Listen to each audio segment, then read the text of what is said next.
My name's Ethan, and for the last 7 years, I believed I understood what partnership meant. I thought it was compromise, patience, and knowing when to let small things slide. I never imagined that a small gold ring, the one I slid onto my wife's finger on a sunny afternoon in June, would become the symbol of everything we'd lost. It happened on an ordinary Thursday evening. We were getting ready for dinner at a friend's house. She stood in front of the mirror, adjusting her hair, her reflection glowing in the soft light. I remember watching her, still admiring her the way I used to when we were young. Then she sighed and said casually, "I think I'm going to stop wearing this ring. It doesn't really match my style anymore." At first, I thought she was joking.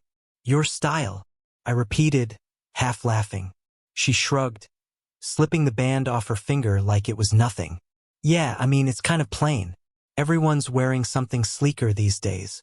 I stared at her hand, the pale skin where the ring had rested all those years, and felt something inside me drop. It wasn't about the jewelry. It was about what it stood for. That little band had survived moves, arguments, long nights, and long silences. It had meant forever. And now it didn't match her style. I didn't say anything then. I didn't want to ruin the evening. We went to dinner, sat across from each other like polite strangers, smiling at the right times, laughing at stories we weren't really listening to. But the whole time, I couldn't stop looking at her bare finger. That tiny, invisible absence that screamed louder than any fight we'd ever had. That night, when we got home, I asked her about it again. "Did something change?" I said. "About the ring? Or us?" She rolled her eyes. "Ethan, it's just jewelry. Don't be dramatic." But I wasn't being dramatic. I was just awake now, painfully awake. Over the next few weeks, small things began to stand out, things I'd ignored before. She stayed out later than usual. She spent hours scrolling through online boutiques, adding dresses and handbags to digital carts she rarely checked out. She'd talk about reinventing herself, about needing a new chapter.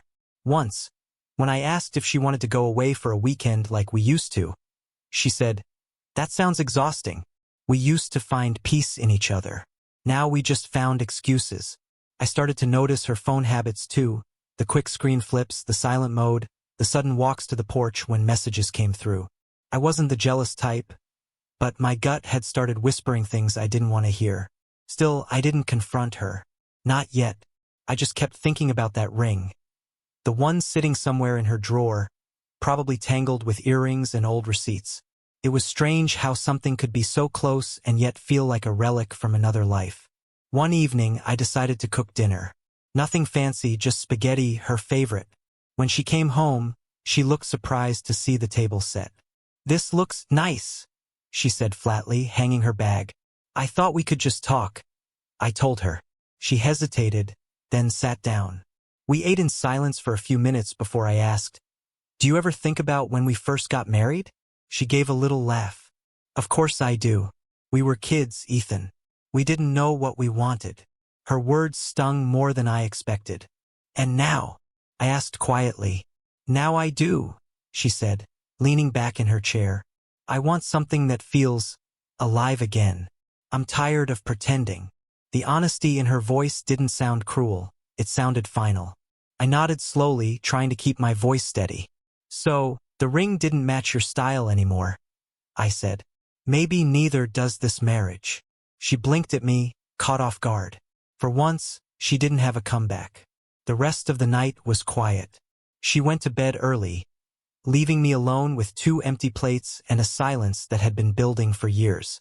As I sat there, I realized that people don't just wake up one day and decide they're done. It happens slowly, like erosion. A little piece of love washed away each time you stop showing up, each time you choose comfort over connection.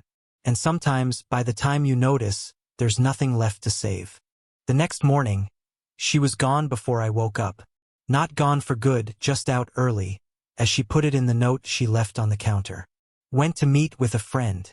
Don't wait up for dinner." I sat there, staring at the words, tracing the loop of her handwriting with my thumb. It was the same way she used to leave love notes years ago. Only back then, the messages said things like, "Can't wait to see you tonight," or "Miss you already." Now, they just sounded like distance printed in ink. That day at work, I couldn't focus. I kept replaying the look on her face when I told her that maybe the marriage didn't match either. It wasn't anger. It was surprise. The kind you see when someone realizes the person they thought would never leave actually might.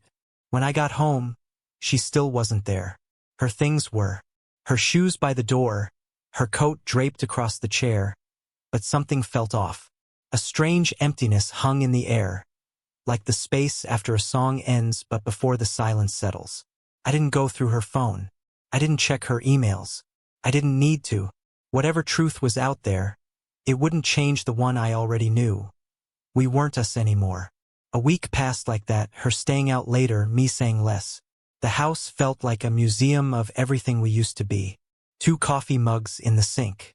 2 towels on the rack. A bed that suddenly felt too big. One night, I came home and found her sitting on the couch with her laptop open. She looked tired, not guilty, just exhausted. "Hey," I said quietly. "Hey," she replied, eyes not leaving the screen. I sat across from her and waited. After a moment, she closed the laptop and looked up at me. "Ethan, I don't want to keep pretending this is fine," she said. "I've been seeing someone for a few months. It's not serious, but I can't do this anymore." The words didn't hit like a slap. They landed softly, almost gently, like something I'd already heard in a dream. I just nodded. "I figured," I said. She looked surprised again. "You did?" "Yeah," I said. "The late nights, the ring, the distance. I just didn't want to admit it." She sighed, brushing a strand of hair from her face. "I didn't plan for it to happen. I just felt invisible." That part hurt. Not because it wasn't true, but because I'd felt the same way for years. Invisible in a house full of shared history. Invisible in conversations that used to feel alive. "I get it," I said. We both stopped showing up. We sat there in silence for a long time. There wasn't a fight, no shouting, no broken glass or slammed doors. Just 2 people quietly realizing they'd reached the end of their sentence. When she finally stood up, she said, "I'll start looking for a place next week." I nodded again. "Take your time." That night, I lay in bed and stared at the ceiling. The same ceiling we painted together years ago. She wanted sky blue. I wanted white. We compromised like we always did. But as I looked at it now, I realized compromise only works when both people are still reaching for the same thing. The next morning, I packed a small bag. I didn't tell her I was leaving, just wrote a note on the counter. The same counter where hers had been days earlier. It said, "You're right. It doesn't match anymore. I hope you find what you're looking for." I drove to the coast that day, parked near the water and just sat there, letting the sound of the waves drown out everything else. For the first time in months, I wasn't angry. I wasn't even sad.